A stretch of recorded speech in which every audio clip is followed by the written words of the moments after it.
Installing the Sunsquare insulated upstand is a straightforward process requiring only basic hand tools and an electric drill to secure the provided fasteners.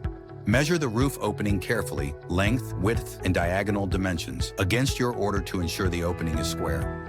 Unpack the skylight sections and position them around the opening, aligned to your desired slope direction.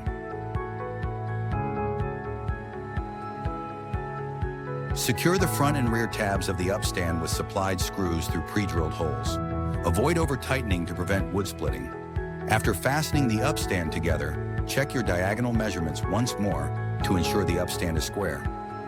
After confirming your measurements, position and fasten the brackets 4 inches from each external corner, spacing additional brackets evenly on larger upstands. The upstand installation is now complete and ready to be flashed with the chosen roofing material, giving you the ideal base for a skylight installation.